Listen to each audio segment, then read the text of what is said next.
One. Good day, everybody, and thank you for always tuning in every Tuesday on LinkedIn Live at 12 p.m. Eastern Standard Time. You guys have been a tremendous support. I want to say thank you to my audience, always to my guests, for coming here to have these sensitive conversations about diversity, equity, and inclusion. Have you ever wondered why women of color or diverse backgrounds get chosen to be the token? What is tokenism and why does it matter in the workplace? Today, a recent panel that I read today at the Wondery explored the effects of tokenism in the workplace and how businesses and employees can address it. Let's kick in by defining tokenism. It's the practice of doing something, such as hiring a person who belongs to a minority or group, only to prevent criticism and give the appearance that people are being treated fairly. That's according to Merriam-Webster's dictionary. You might also be wondering what this has to do with diversity, equity, and inclusion. This illustrates how very few people are like you in the organization, and one regard, it could have been that you were hired as a token, or they were interested in diversifying and their efforts have not been fruitful. My name is Rochelle Carrier, and I'm a diversity, equity, and inclusion advocate. And for a living, I help thought-provoking leaders implement DEI plans in their workplace. If you tune in, not only will you have better insight or experiences, it will allow room for self-reflection. In our previous episodes, we had covered code switching, when we did it, how it affected or helped us.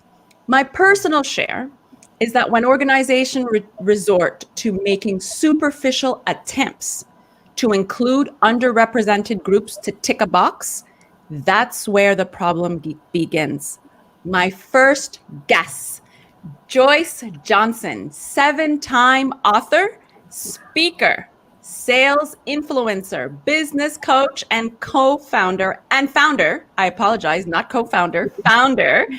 CEO of Y Sales Network. Joyce Johnson has over 20 years of experience as a corporatepreneur. I love that word. She started her sales career in professional sports and later entered the telecommunications industry, leading to a role as sales director in global markets, and worked to deregulate both the telecommunications and energy markets. Joyce spent the past year growing the Y Sales Network brand after spending 6 years as a sales leader in the distribution industry, earning top recognition as the #1 seller in 2017 and 18. She recently left corporate and founded Y Sales Network. Dedicated to empowering the next generation of business leaders, she also recently attained a certificate in diversity and inclusion from Cornell University. With over those years, Joyce has managed double duty. That's huge. Double duty. I think we all have. Yes. As corporate sales leader and entrepreneur, starting her first business to support professional athletes and marketing their brands. She would later become a full-time business owner and COO for the National Basketball Retired Players Association's Miami chapter and supported other brands. Passionate about mentorship, Joyce has published several books. Top 10 sales tips for college grads, Get a Job Today, 5 Things You Need to Know. She hosts a podcast called Let's Talk About It, #CollegeLife. Recently, she submitted an entry to Visionistas, a collection of inspirational stories entitled How to Sell Your Reinvention. Good day, Joyce. Hello, I'm going to get my team for having you read all that. I told them to keep that stuff short. That was good. I apologize they did that to you. It's all good. Yes, but thanks for having me. One thing I was thinking that when they said double duty, I just like to add is that double duty a lot was in corporate, but also being an advocate for diversity, equity, inclusion. When I left corporate, I was the vice president for the African American Business Resource Group. And what led to my getting the certificate with Cornell University in diversity inclusion is companies began to come and ask me for help. And then when we had the conversation about help, I didn't really think they were ready. So I decided just to go back to what I was doing and let them, deal with that. So, right. So we'll talk about that more. But thank you. Thanks for having me. Oh, you're welcome. It's a pleasure. So tell us, what can businesses do about tokenism? I'm not sure what they can do about it. I thought about that. I got your talking points and I appreciate that. I think, I've been waiting a lot for businesses to do things, right? And businesses are made of individuals. So it's what the individuals are going to have to do, right? I read something today about leaders feeling comfortable using their voice for diversity, equity, and inclusion. And I said, if the leaders are uncomfortable, then where does that lead us? Right? If the leaders are uncomfortable using their voice, what's going to happen? So I think that it's going to take the people to stand up and use their voice and be able to make that shift, right? My most recent book is titled No Back Doors for Me. It's my story of my life in corporate and dealing with all the isms, right? You mentioned my first role as a global sales director. I was the first, the youngest, and the only in that role, the only person that looked like me. Right. So it's going to take people making a decision that we're not going to be afraid to speak up, that we receive, accept, and ready for the challenge of the consequences that's going to come with it, because there will be consequences. I've definitely dealt with those. And because if we don't stand up and use our voice as leaders and as the strong people, as they call us, is almost a curse that I say in my book. The word strong Black woman is kind of a curse, because I think it makes people want to drive and drive and drive more until they can try to break us, right? And hopefully we'll bend but not break.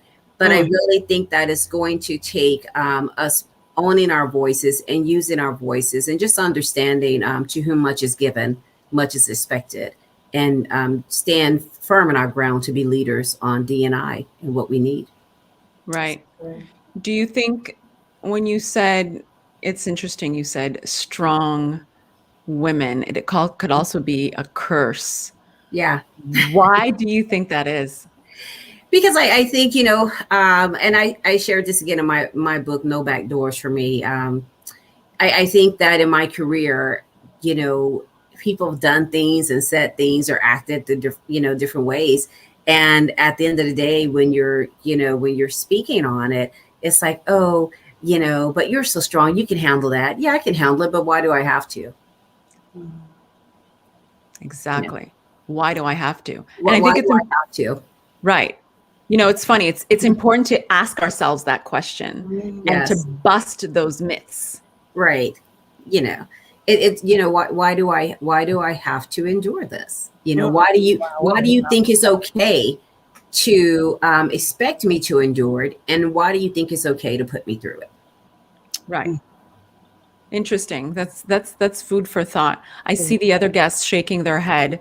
So as an enthusiastic, intuitive neuro coach, Kayshawn Hughes helps anxious achievers level up, align with purpose, and feel healthy, fulfilled, and abundant.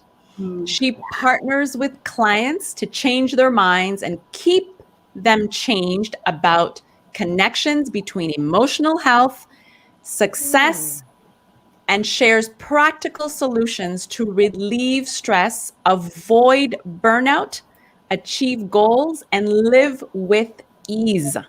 Kayshawn is an International Coaching Federation certified brain-based coach with specializations in neuroeducation, neuroentrepreneurship, neurohealth, neurospirituality, and neurorelationships. She holds a BS in Business Administration and Marketing and an MS, Master in Science, in Strategic Communication. With 19 years of leadership experience in maximizing business performance and strategic planning for top-ranked global technology companies, Keishan serves the top 1% of coaches with neuroscience expertise. Paired with strategic communication, Keishan provides language, strategies, and simplified steps. I love that word, simplified. Simple. To guide clients through change and uncomfortable transitions. Keishan, welcome and thank you for coming back. I'm so happy to be here. I love these conversations and feel honored to be here to be able to talk about this important topic today. And you've already touched on so many things that I really felt. It's hard for me to not emote. That's why I put it in my bio. I really want us to connect with our emotional self as we traverse this corporate role and our world as professionals as well. It's so important. And so, yes, this topic hits right on that. How does it feel to be a token? That's the question, How does it feel to be a token and not know it? And to come into that awareness can be extremely stressful and I'm sure transformational if people can take the best steps forward to take care of their own health and align with their values, I would say. Right, which is important. And I think that's why this show is at its core. We all have the same values and we're all aligned in many ways, which is why, it's comfortable for us to be able to speak about it because it's something we've all been through. And, it's our upbringings are similar. And I say that because we're Black women. Yeah. And there's some things that are conditioned in our childhood that come out into adult life. And the reason why is because that's what they went through at that time. So, our parents didn't know better. Our forefathers didn't know better. They just had to survive. Yes. So like you said, tokenism, sometimes you might not even know, So there you go. Keishan, what do you think businesses can do? Wow. And so just starting with that self-awareness, and I think it's so important as Black women for us to surround ourselves with other healthy, like-minded Black women and women of color. It's great to have a diverse set of perspectives. So being able to take perspectives, to look not only to what's coming up for us internally to build that knowledge, that self-knowledge, that self-awareness, but what are people who love me, those loving critics, as I would like to say, have to say about some of the situations I'm finding myself in, the conversations I'm having, and the experiences that I'm sharing to help me round out that self-awareness. It's foundational. It's so key for us to be able to come into those realizations. And then once we do, we can then make the choice to do something about it. Right. So it's the self-awareness. Do you think it has anything to do with emotional intelligence? Oh, absolutely. That's completely tied into it. When I talk about self-awareness, particularly from a neuroscience perspective, I'm talking about whole body awareness because our brains are the conductors for everything that goes on throughout our entire body. So often we can live a neck up existence to where our minds are shifting us and determining our direction, but we have a whole body of feelings, of information. There's more information that goes from our gut to our brain, from our body parts to our brain, and our brain to the rest of our body parts. So doing those full body scans, tapping into our emotions. I look at emotions as energy in motion. And so when we're in certain conversations, we're in settings, we're in environments, we are receiving information all the time. We can listen with our whole bodies and then tap into that and really expand upon that and put language to it. So there absolutely is an emotional intelligence component to self-awareness. It's foundational to who we are and how our brains work. Really is. Right. It's true. So do you think that has a lot to do with our body language as well? When you say whole body, it's our body language. And the body language of others. Yes. Taking in that information. Yes, absolutely. As I'm having certain conversations, as I'm in an environment, a workplace, and conversations are feeling uncomfortable to me, do I recognize it? Do I recognize it in the moment, or does it take time for me to reflect back and then understand what happened? So absolutely, being able to read my own body language, that's where it starts. What is my own body doing? Are my feet planted as I'm talking to you? Does my chest kind of tighten up? Does my back go stiff? Like reading my own body language and then being able to look outward and read the body language of others, it can tell us so much information. And it doesn't have to be rocket science. It really does just mean tapping into what's happening within me and really identifying it and possibly putting a name and a label to it. And then, like I said, working it out with others who love me, because that's so important, who are wise, who have some wisdom. Not everybody deserves to have those kinds of conversations that will lead us forward. But that's totally, I believe, completely key in our own personal development, our professional development as well. Right. Yeah. Right. Yeah. Susan, I see you shaking your head.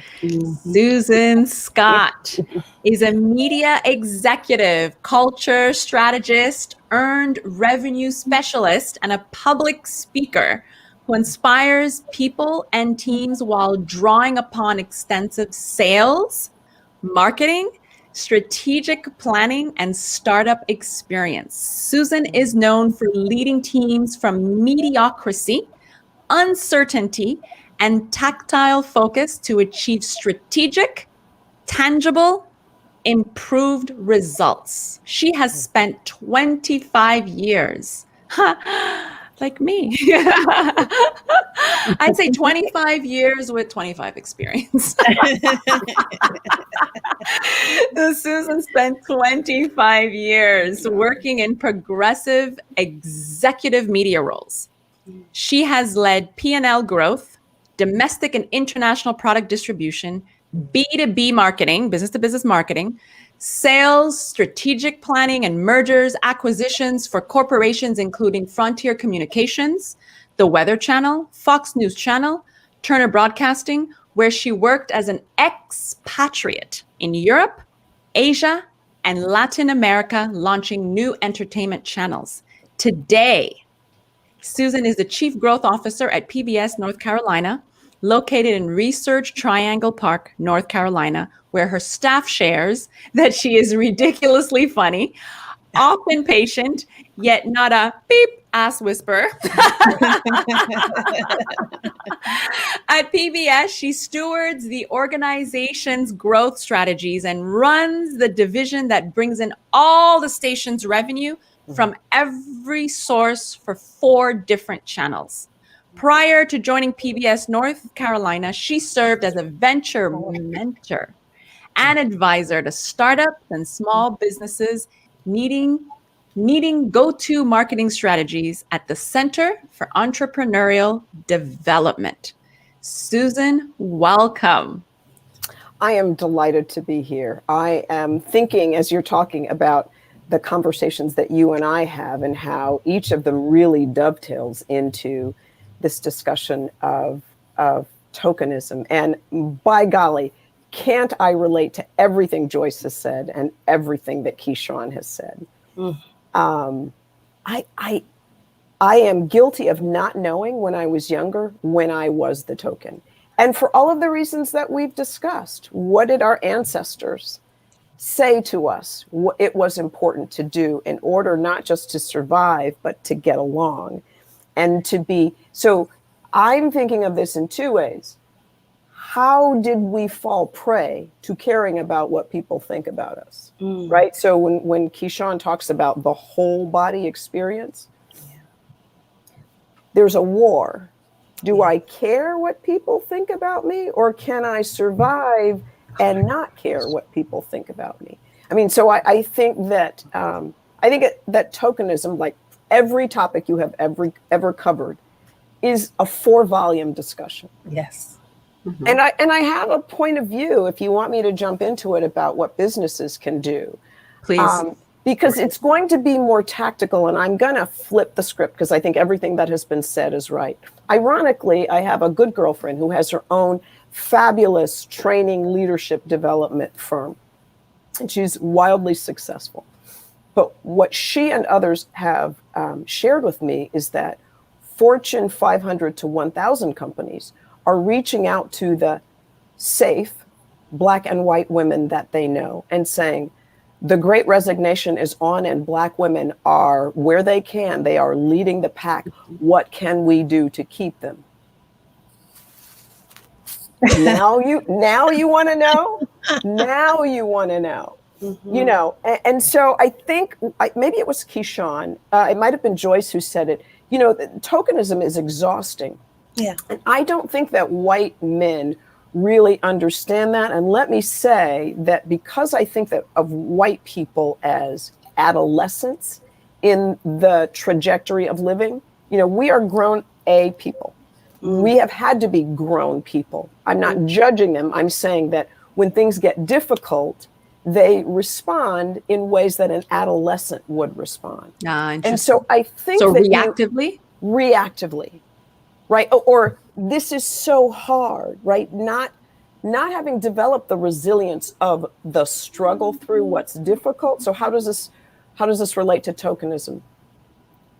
I think that for not every company and not every white person, but I'm going to address a generalized white male that looks up and says that, you know, my quasi-senior Black women who've been in those roles for 6, 10, 15 years at that ceiling place, they're leaving now, you know, and they were just on the verge of, or we could have done, or we were looking at them for, not recognizing that 5 bluntly mediocre white men and 2 white women who likely worked really hard had surpassed the person who'd been there longest. Obviously, I'm going with a theme.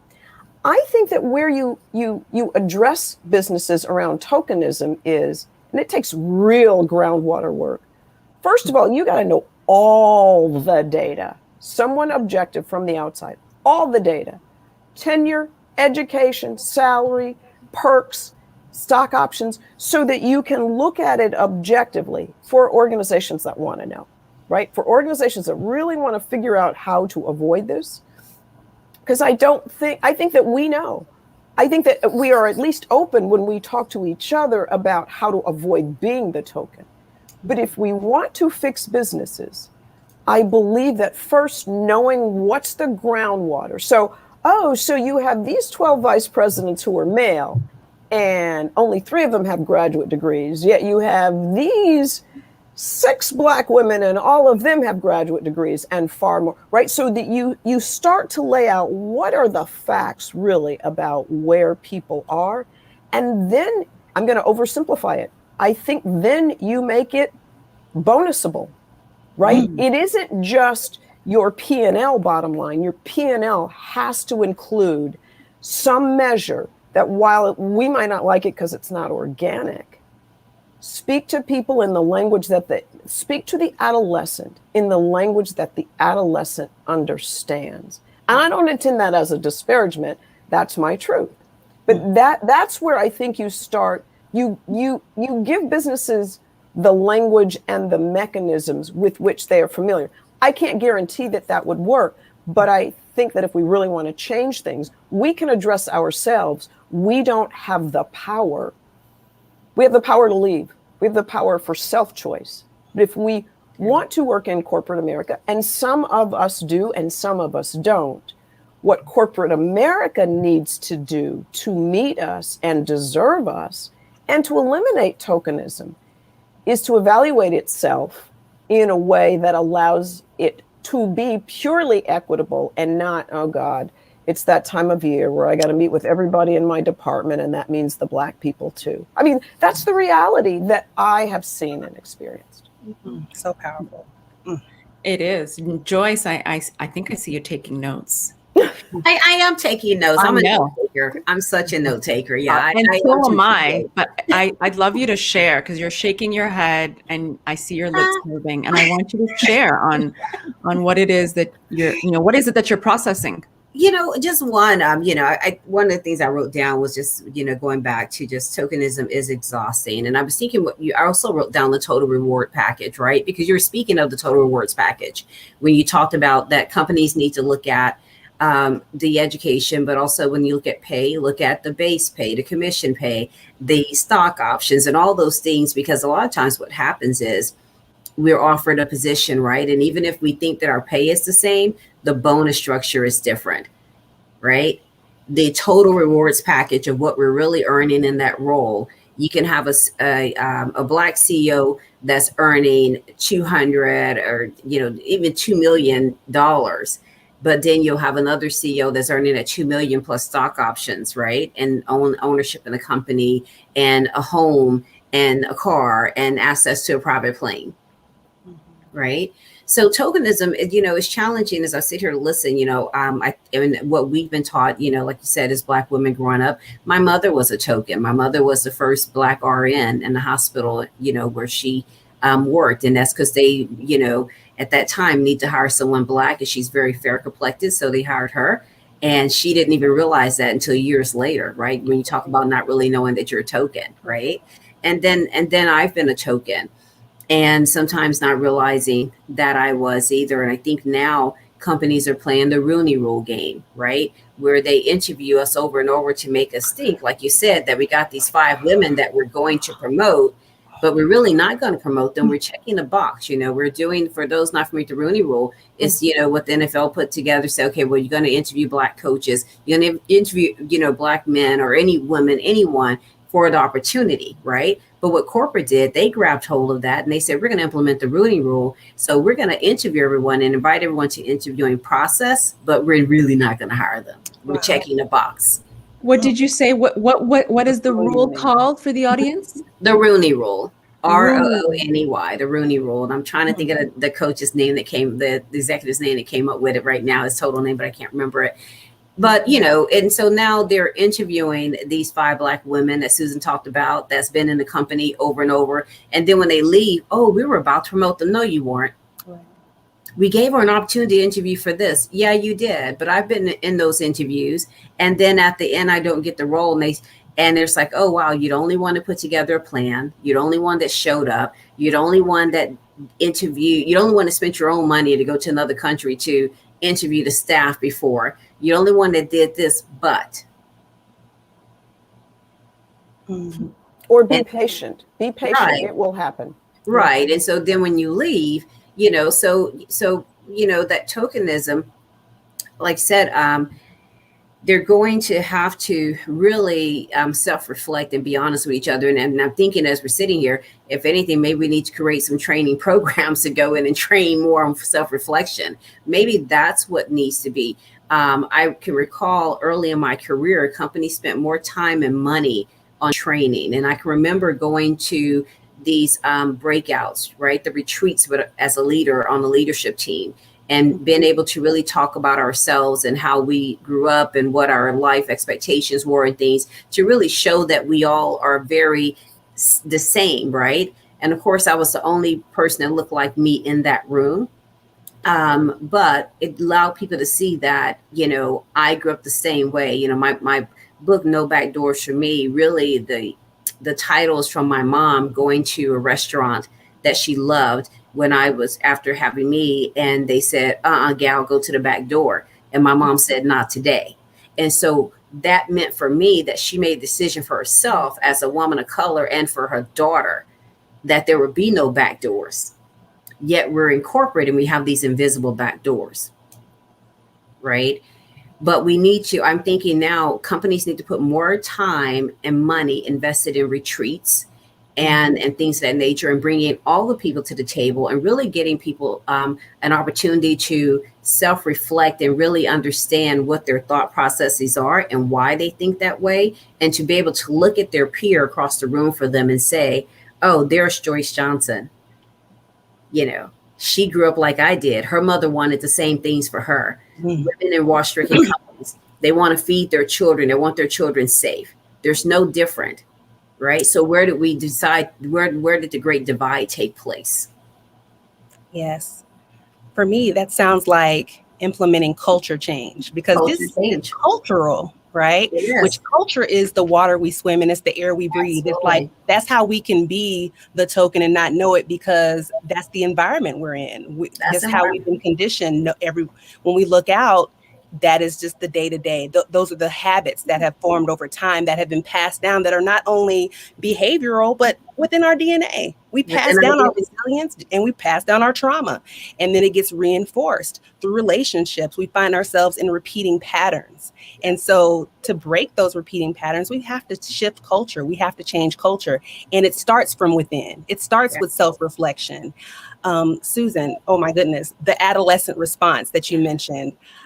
In neuroscience terms, I go to Polyvagal Theory, which talks about being able to expand your window of tolerance so that you don't go into a threat or fear response, which can look like a tantrum, or it can look like being argumentative, being defensive, overly defensive, and not being able to calm yourself and listen to bring down your threat responses so that you can have a dialogue and then take those perspectives of others, right? So when you were saying that, I was like, she is on target with that, because we are, as Black people, as people of color, for generations, we have been taught how to do that, how to remain calm when someone is saying something extremely offensive. And so much so that we can numb ourselves out and not realize and recognize things until after the fact, right? So it really takes a lot from both ends for people who do have a hair trigger threat response, who do need to expand their window of tolerance so they can sit calmly to have conversations. And also those who have been so traumatized, they have to come out of that state of numbness where they can be present for those conversations. They can be within their body and listen and hear and be able to respond in a way where they also remain calm. And so it definitely takes a lot of self-leadership and just self-reflective work. That's where culture change can begin. And that's what's needed. It's got to happen. Yeah, I love that. The only thing I would add is that as you were both talking, what I realized is that what's the remnant from generations is, imagine how we get sucked into it. Yeah. It's this sense of pride, right? So Joyce, I loved that.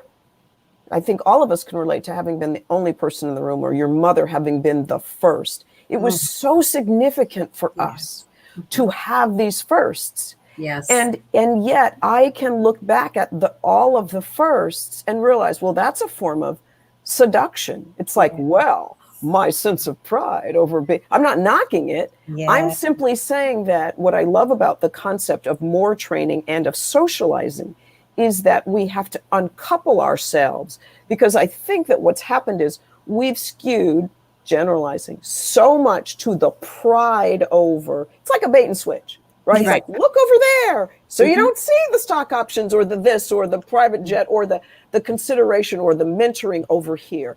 That's the way the pride has saddled us partially with, okay, sure, you want me to do this new project? Sure, I'll do that. Yeah. And you're serving. I got another analogy. I got a million of them, but I think of baseball, right? Good. And so in this case, to me, baseball, and I'm not really good at baseball, so everybody laugh. It's like the bunt, right? The bunt can get you on base. That's right. Now, right, it's treated as a ball or a swing, but it's not the full swing. There's not the real commitment. And so plucking us out and seducing us with all the things that appeal to us emotionally to get on, but the company wants to get on base. Yeah.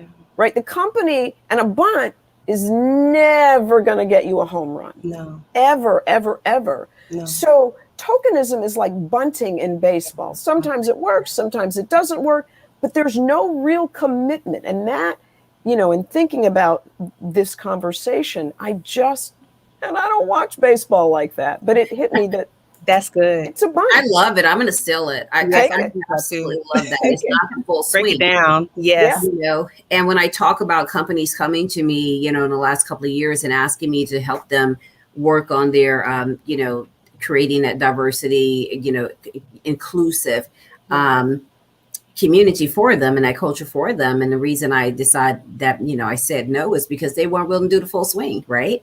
They're like, oh, well, we have a 1-year plan. I'm like, sir, if we could solve this in 1 year, we wouldn't be having this conversation, right? We wouldn't be having this conversation. And I also like how, the seduction part of tokenism, I think that sitting in rooms, being the token for myself, my goal has always been to bring someone else in, to expand the reach to my community.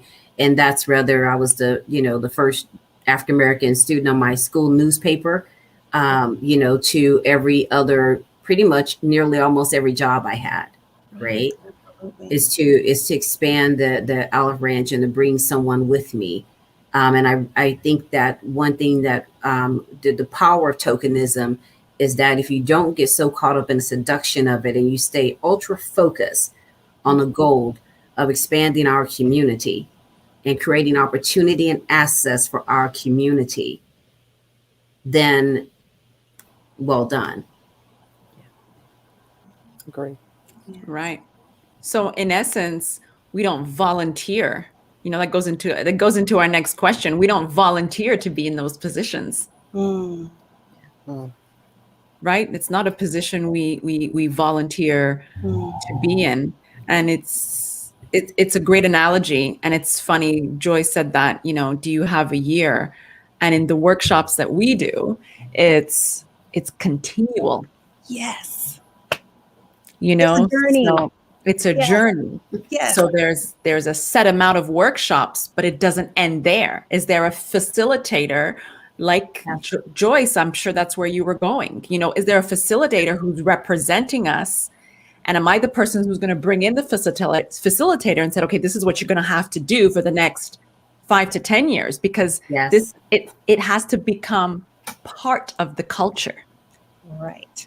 Is it in your strategic plan?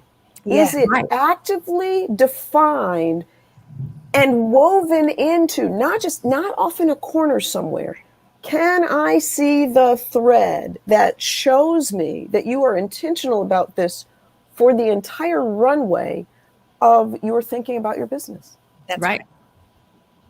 Absolutely. Absolutely. Yeah. And speaking of the 1 year, I go to a stat from the Neuro Leadership Institute that I follow. They talk about 10,000. They have models for this, for how companies can diversify and how they can create integrated, systematic change that results in behavior change on an individual level and thereby a company level. And they say there's a stat they provide for a 10,000 person company that gets everyone within the company, for the most part, up to 80%, actively mitigating bias, unconscious bias, 3 to 5 times per week. You can have cultural change in 2 years. So 1 year ain't gonna do it. And that's if everybody, most people in the company are actively every week when they're at a meeting, if they're asking and calling upon their colleagues who are differently abled or who look different from them, like actively thinking on how can I be unbiased in my approach to business, in my approach to my day-to-day job, 3 to 5 times a week, 3 to 5 times at minimum for 2 years straight. So it takes that type of consistent showing up, actively engaging, and doing a behavior that is measurable. It can be measured. It's completely integrated, like Susan said, and interwoven within the strategy of the company down to the tactical level. It's all encompassing. Right. So that's interesting. So it's all encompassing. Yes. Yeah. Joyce? Yes. I see you soaking it all in.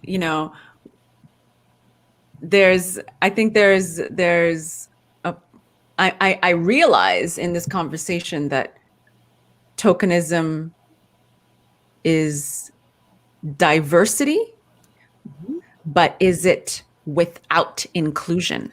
Interesting. It is diversity without inclusion. Yeah. It is absolutely diversity without inclusion. Wow. Because, I'm as in my token state, I wasn't invited to those other meetings, right? I wasn't invited when they had the dinner at someone's home. I wasn't invited to, the golf course. I wasn't invited to the wine tasting, right? Yeah. So it's diversity without inclusion. And then it's not equity because my pay wasn't equal. Yeah. My level of work was. Matter of fact, my level of work maybe was exceeding Right. Amen. what my peers put in. Mm. Right?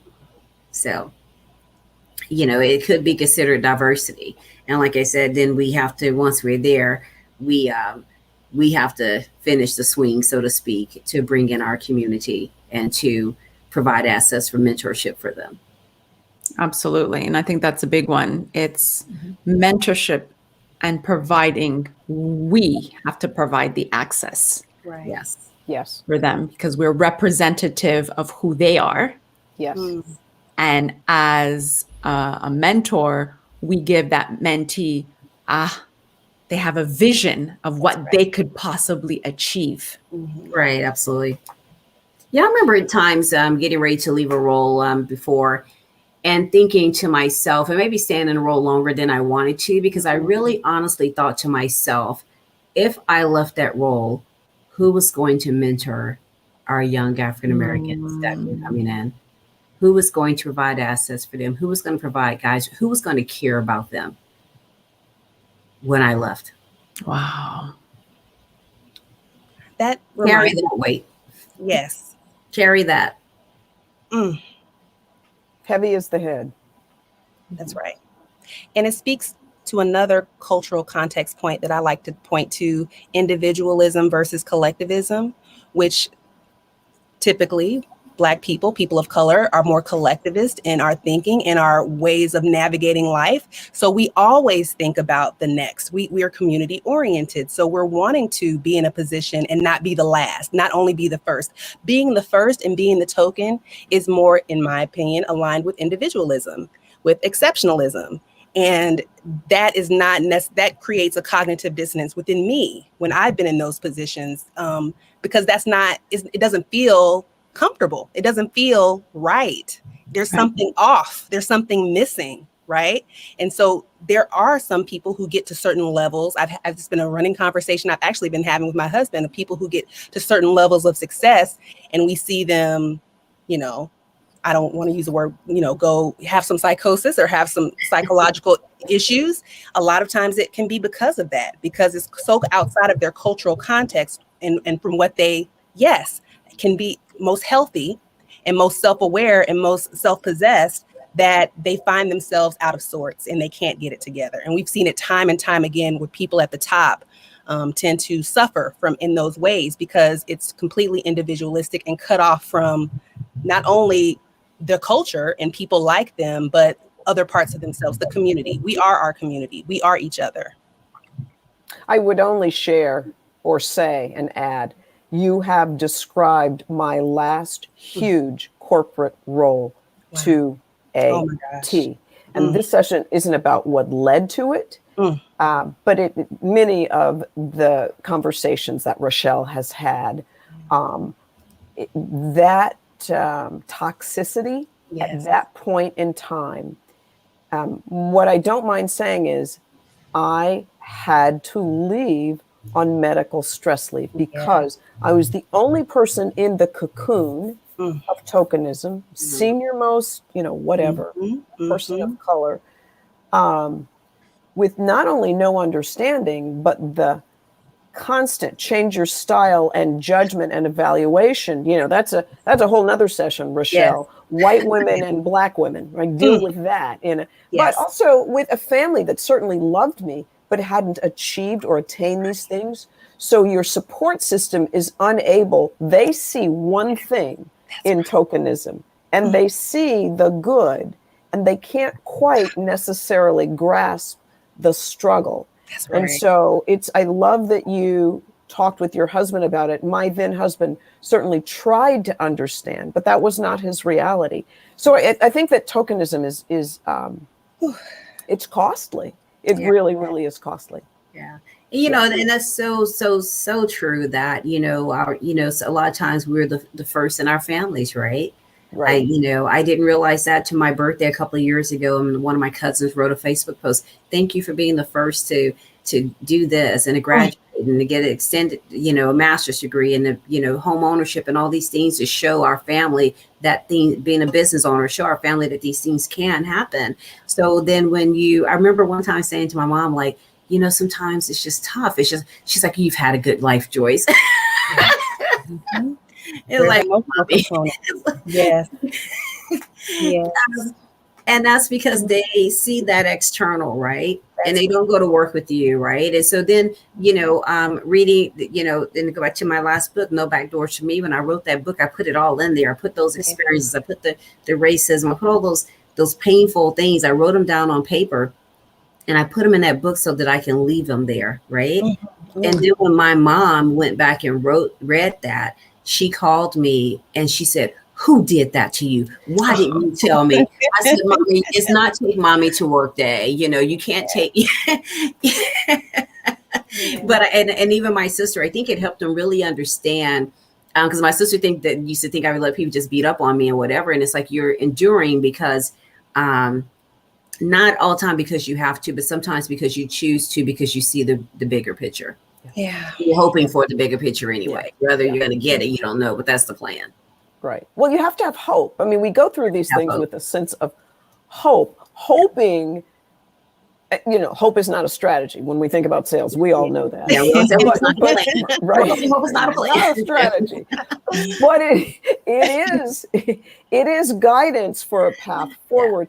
Yeah, I also think, though, that part of the training is and mentoring is equipping those around us and behind us. Yeah. To know what questions to ask about things that they're asked to do, right? Mm-hmm. It's the questions about, okay, so how does this fit into our corporate goals this year, or our annual goals, or the organizational goals? And what does this role directly have to do with that? And then so what's the plan for this role beyond tomorrow, right? So ensuring in an artful yet a direct way that we're not being co-opted, right? So what do we about ourselves? How do we own the right and the smart questions that also illustrate to the person that thinks that they want to just solve a problem quickly?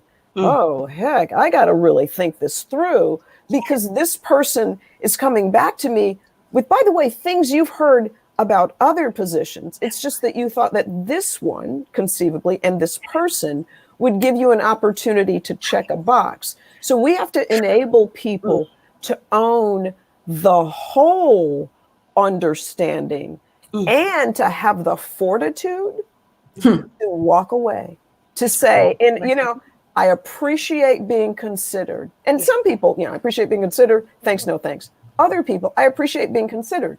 When you are able to do 1, 2, and 3, and ideally, as you did with, and list 3 other ways that you knew how it went down, then I would be happy to do this, because it tells me that you are taking this very seriously. I mean, all of that speaks to the need for us not to be isolated in our organizations, regardless of size, the need for us to ask lots of questions, right? To have mentors that help us synthesize and put these things together. And then to have the it's not strength of character, it's the confidence. Yeah. The confidence, it's a self-worth thing. If you come to ask me this, it might be because I look a certain way, but it's also because, Joyce, to your point, you have seen me working twice as hard and twice as long, right? You know that I'm a worker. I'm simply here to say it's a quid pro quo. And until we are even, I don't give this away on a humble, no. So good. I love that. And I love that you say, add that response. I think sometimes we say, thank you, no, thank you, but we don't really say why we're saying thank you, no, thank you. Right. We don't challenge them to do better, right?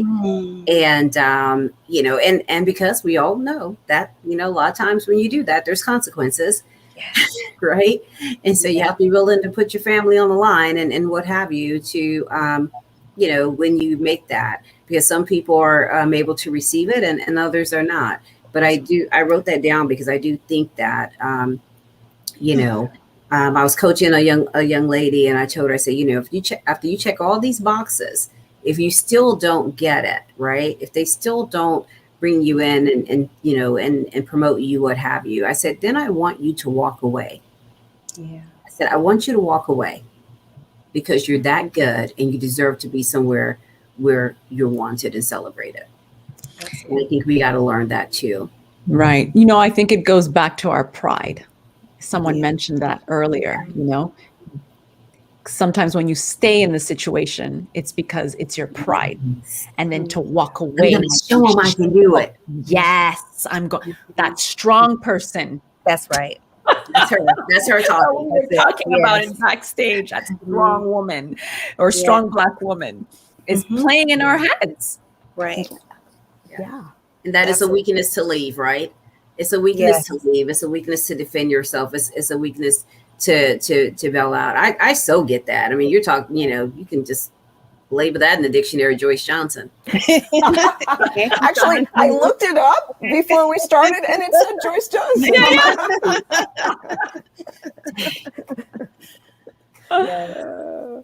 I would add one quick thing though. When I have a daughter I have a 31-year-old and a 21-year-old daughter. And I'm going to tell you something. That 21-year-old, she's not here for it. And she's not here for it. They are not. And I don't, as a parent, I don't know what that's going to mean for your future. I don't. Have that trust fund ready. I mean, they are not playing this game. And I have so much admiration Absolutely. and anxiety in my gut, but true. so much. You know, so the work I think that we do for that generation I'm doing is to work with them around the edges, right? Joyce, to your point, can you afford to walk away? Well, I happen to believe in the power of intimate conversations done well, so that I think you can have a conversation about almost anything in a way that doesn't leave the person knowing that you basically told them to strip their clothes and jump into that vat of fire.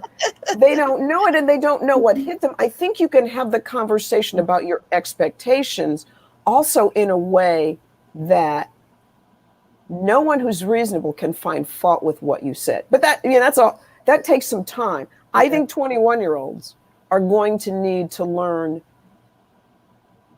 how to use language to their advantage. So powerful.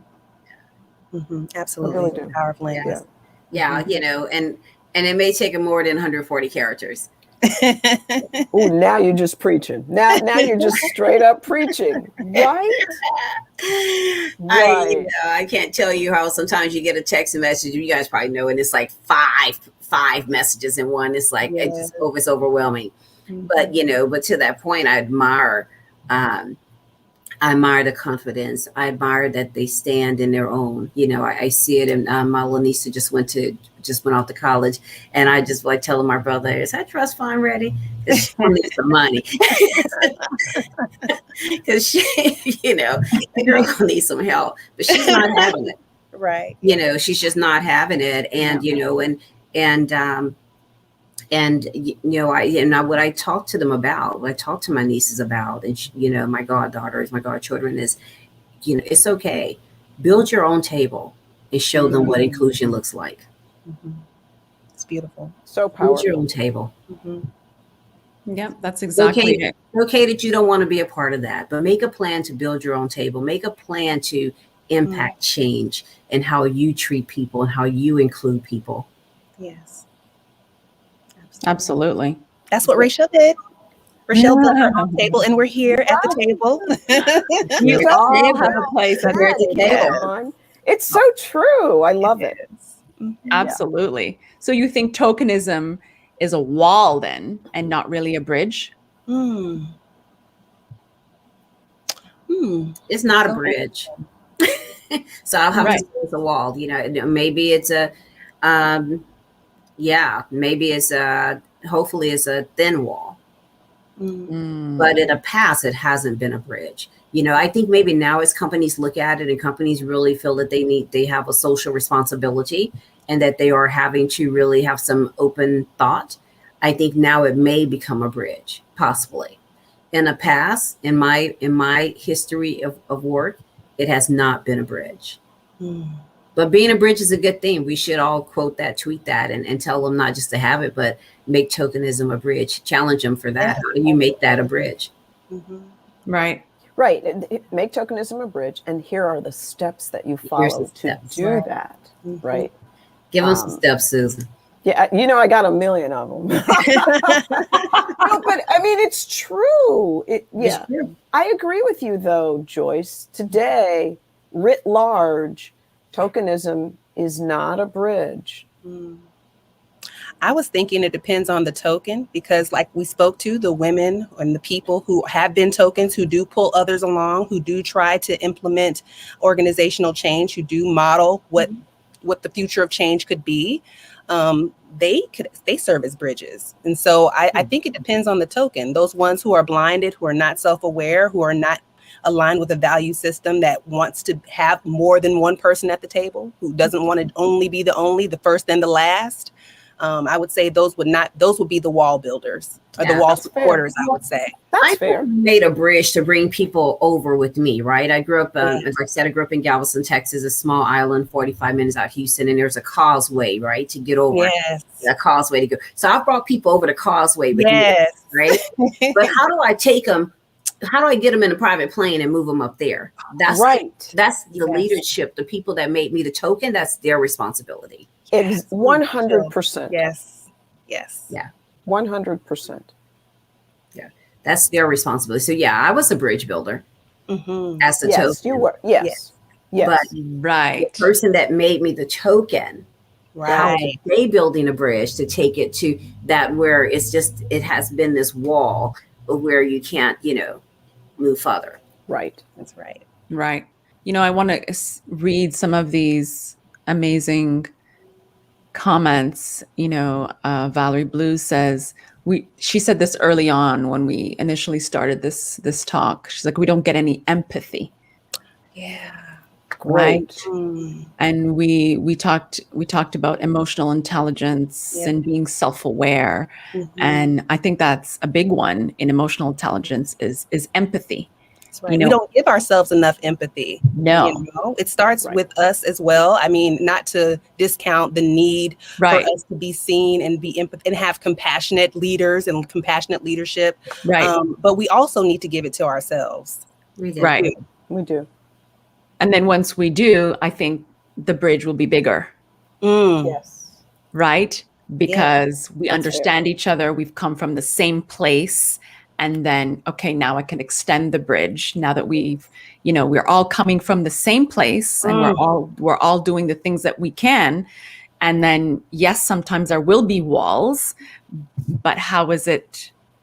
And at what point can we continue building or extending that bridge? And like you said, Joyce, to go to the jet and, go to. I love that visual. Absolutely. I already see it. I'm like, woo. I need us to Yes. Yep. Ananda says there are many DEI initiatives, yet this live session is proof that there is a pattern of our struggles and a need for them to be addressed. She says, always hoping for the bigger picture and thinking for those that will come after us. Yes. Absolutely. And Amanda is an intern on my team. She's a Spelman student, an amazing young woman. Very thought-provoking, as you guys can see. She really thinks deeply and process things. So we can hopefully, Ananda, we can build a bridge for you. Yes. Right. Continue to build a bridge for you to make a difference in the world. One thing I was thinking about earlier too is that last year and 2 years now, was a lot of companies that came out and said that they were going to do XYZ, right, towards diversity, inclusion, what have you. I was reading an article from Forbes where, of the $50 billion pledge, very little of it was actually had gone out, right, to groups. And I think, so I'm thinking, how do we, even hold companies accountable to that? Yeah. I remember a woman on LinkedIn, she was an executive I use their platform, so I may not say that, but she was executive at Zoom, had put out that she wanted to be more mindful, that she just realized that she wasn't really mindful in being inclusive in her team and her environment and her personal life, what have you. And then a lot of other people did those type of posts, but where are they today? We're not, I think before that year was up, they had faded away. When you went to them to actually ask for help, they weren't receptive of that. I mean, I've talked to companies about my company and they're like, oh, well, we're already working with this other Black organization. And I'm like, well, you're $1 billion. So you only have the budget to work with one? Yep. That individualism. You're $1 billion business. And I'm sure a lot of that's Black dollars. And you only have the bandwidth to work with one African American owned business. Yeah. Well, where's the collectivity? That tells you everything. That does tell you everything. Right. Tells you everything. Where's the collective mindset? There we go. To help prevent tokenism, yes, this becomes hard. But collectively, as we share with each other, who are Black businesses? Who are the businesses that authentically are living what they have pledged? It becomes our responsibility, to the degree that we are able or care, to not buy from them, to not do business with them, just as there's a state in the union that I will never visit again, right? You understand what I'm saying? How can I take personal responsibility for ensuring that I'm leading the life I want to lead on this issue, so that I am as equitable and as reasonable as I can be? And that's hard. Yes, it is tough, That's right? the work. That's the work. Yeah, but that's even tokenisms with supporting a business, right? You got one business, one African business, that's your token company that you're going to support. Oh yeah, but it has to be more than that, right? It has to be broader. It has to be a full on picture of all of the ways that you're remiss in not authentic. Is your bank a Black owned bank? Are you right? Do you shop at the Black farmers market? Where do you buy all those things? That's the hard. Joyce, I hear you and agree. And Keyshawn, I heard you saying, yes, that's hard. Yes. Right. And it's hard. It's funny you brought that up. It just triggered a conversation I had the other day with a guest on Zoom. And I said, I'm done. I said, George Floyd was murdered. All my racial experiences surfaced. I remembered stories when I was 12. I had to literally go back to my mom. I'm like, did our car get stripped of its tires and, carpeting, put on a lift, and then did a dog come? And she's like, how do you remember that? And I said, well, weren't we crossing from Montreal to Vermont? And she said, yeah. And then I thought, oh. And then it was, okay, so what am I going to do differently? And then, like you said, what I'm going to do differently now, my pediatrician is Black for my daughter. My dentist is Black. I found with the conversation I had with somebody else, I love candles, and I was buying them at Whole Foods. No more. I'll go to Whole Foods for other things, but not to discredit them. And I was like, oh, okay, I didn't know there was this, this store that I can buy candles from a Black woman. Yeah. We need to build that wealth back up. Absolutely. What happened in Black Wall Street? We had a Black Wall Street. Several. Yes. Yeah. Multiple. Yes. Yeah. So our money needs to go back into the Black community, into our community. Yes. So that it could flourish again, no matter where that can be. Restaurants, food, clothes. It's the only way for us to be able to build it back up again. It takes small steps, obviously. It's not something that's going to happen overnight. Right, Joyce? And we do need to do. I'm sorry, Susan. Go ahead. No, go ahead. I said we do need to do that, and we do need to build Black business. I mean, economically, we're so far behind from where we started. If you think, at one time, Blacks weren't even allowed to earn an insurance policy for more than $10,000 on your life, right? So that was the max, where other cultures were able to take out 100 millions, whatever, of insurance policies and help them grow generational wealth because they left that money behind for their kids. But even with that said, we still have to, we have to do those things, but how do we still push for inclusion? When you look at our families are changing. My family's very diverse. I say all the time, we want inclusion Monday through Friday, then Sunday we're segregated Sunday. How do we change those things? And that's probably another webinar,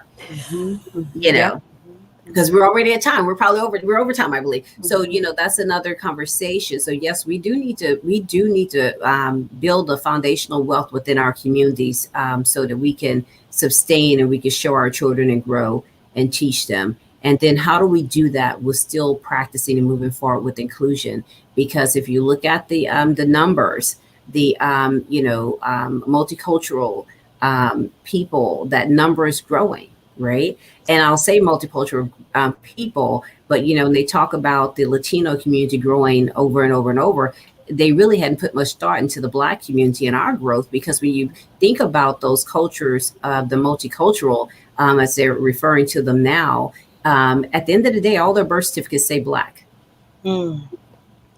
right? All the birth certificates. So that's our community growing. So how do we grow within our community and still embrace our children that are multicultural and provide an inclusive environment? We're saying that they're not inclusive. So how do we ourselves make this world inclusive?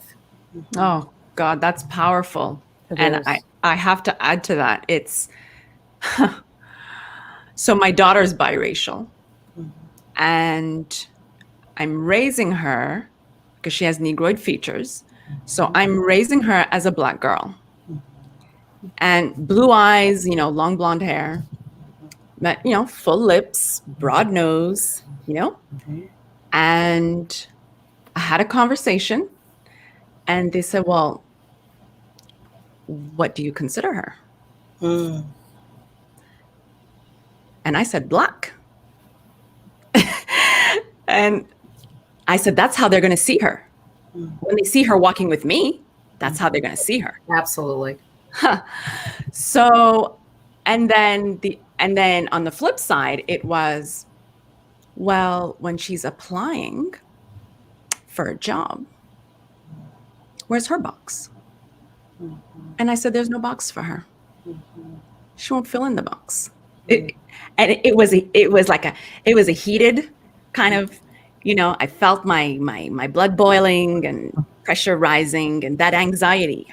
Okay, Sean, where were you? That was a comic like 2-3 years ago. And it was interesting. So yes, how do we build inclusivity for multiculturalism? She's got Turkish blood, she has Haitian blood, and first people in Haiti were Indians. So that there's everything in there. How do we embrace, like you said, Joyce, inclusivity? Does it need to be a box? I remember never filling out the boxes because I always believed I never fit in a box. Yes, both my parents are Black. Yes, I'm Haitian, I'm African, I'm Caribbean, but I don't belong in a box. Should it go back to resumes? Are resumes biased? Are they unbiased? What do they see in the resumes? In the application forms. Why are there boxes for application forms? Well, here we go again, the strong Black women. They're gonna put, it's gonna be on our shoulders, strong Black women. Here we go. Here we go again. But I'm just saying that a lot of times, when I see all the numbers, Latino growth, and Latinos being the majority and what have you, we may very well possibly be the majority through multicultural. And no one's probably had their eyes on this or their ears. And I apologize for shocking them in LinkedIn. and I apologize if we receive some backlash for this. Well, maybe no, I don't. So, but African Americans, our growth is phenomenal. And no one sees it, right? Because now they're changing it to multicultural, but you best believe the birth certificate says Black. Well, that's all the resistance. You know, when we were talking about how do we buy Black? How do we include Black? You know, part of the, maybe it's an emotional wheel, but the wheel that I see is the more we do that, the more we engender confidence within us. And it's that confidence, take the wheel all the way around. It is that confidence that enables someone to have a cogent, direct, and calm conversation that says, because I'm confident in myself. I know my self-worth. Thanks for that offer to do that thing. No, thanks. Here are the reasons why. It's what we're talking about is how do we organically, authentically equip ourselves, regardless of wherever we are on, I will call it a color wheel. How do we equip ourselves to know that we are enough where we are, and every next move we make is a choice that we have the right to make, whether it's up or down, sideways, yes or no. And that that's a utopia that we are not close to. I do have confidence in those 21-year-olds. They won't have utopia. But I do believe that what we have done, to answer your question, let's look at what we have done. Right. We have equipped, I'm going to call it multicultural, a generation of young people. They are byproducts of previous generations. For easy reference, not many of them were of color. That Parkland High School student, unfortunately, it was unfortunate, the Parkland, Florida high school shooting. Those students, that's when I realized, oh, y'all are a whole different, I had that right in my house, right? So what we've achieved is they will speak truth to power. So it is speaking truth to power in a way that, power can still play hide the ball, but not as well. We're squeezing with all of these inputs. I'm oversimplifying. We squeeze out and begin to blunt and dilute and mute this single clarion cry of white male dominance, father knows best. It's always been that way. Crap. And I would add that it has to happen in the workplace. There are over 160 million people in the workplace in the United States.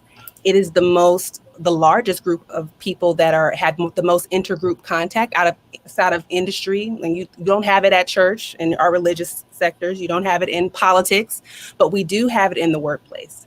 It has the most potential for more intergroup contact, where people can think human first and anything else later, like you said in the description for tokenism versus not being a token, you're hired for your value, your worth, what you bring to the table. Right. Looking at people person to person. And we have to learn that because we haven't learned how to treat each other as humans on a human to human level. We've learned how to treat people as white people, as Black people, as whatever else race is defined, particularly in this country. That's how we've learned. We've been socialized to adapt and to interact. And so it is going to be an unlearning. It is going to take powerful voices like that are coming from Gen Z and the people who have been here, who have been doing the work, us who have been in industry, who understand these things, who have the experience to know how to soften those edges, to provide the mentorship Joyce was talking about, and to bring people along. It's going to take a comprehensive, I would say, engagement and action from all parties involved. That's what and it has to happen in the workplace. I don't know where else it could happen. You're right. That's the largest group of people, the largest gathering. Yes. And the confidence, I think the confidence as well is something that's key. Knowing who you are and how you show up. Yes. And being self-aware and having the emotional intelligence and having that empathy as well. The empathy, like we all said, it has to come from us. Ladies, the conversation can still go on. Susan, I saw you taking notes. If you want to stay backstage, we can talk about it. I have been too. So good. I know, yes, ladies. So lovely. Oh, it's been wonderful. So my keynote is that while I try to limit my own bias as much as possible by interviewing only women whom I did not know and sticking to the same set of questions for ongoing interviews, it was impossible to completely remove my own personal experience from this discussion. Without it, I would have not been able to undertake it in the first place. The continual theme surfaced that if true equality in the workplace is what we are after, then sooner or later, we will have to tackle the issues that are distinctive to us. And especially in the workplace, we need to recognize we're not alone. I know that many of you are having these courageous and transparent conversations and dialogues with the people around you and trying to figure out how you feel about all this. Ponder that change starts with us. How you resolve those questions will be distinctive to you as women of color and of diverse backgrounds. This will reflect your personal and professional experiences through your community and your workspace. Today, we uncovered the results of tokenism. It's crucial. Go through the process. We can only do enough of that. And over time, we will continue having a united front. Transparency and authenticity is key. Be true to ourselves. We can fundamentally create that transformation. Take your drawbacks and turn it into something others can find valuable. And that's the bridge we were talking about, something of value to bring to the next person. Gives yourselves grace. I think we should do more than that. Give yourselves grace. We've come into the skin that we have, and we need to give ourselves grace. Keep having these conversations about got choked up. Keep having these conversations about DEI. Where these dialogues will take us, we don't know. At least we are here to help and share. Thank you again for being here. Follow me on LinkedIn. Send your feedbacks and comments. This has been another epic moment, and there are more to come. Sneak peek for next week. We have a full-fledged detail into Sahar's negative corporate experience. Again, thank you so much. Thank you. It's wonderful. Thank you. It was You so ladies, great. thank you so much. You. Thank you. I learned a lot. Yeah.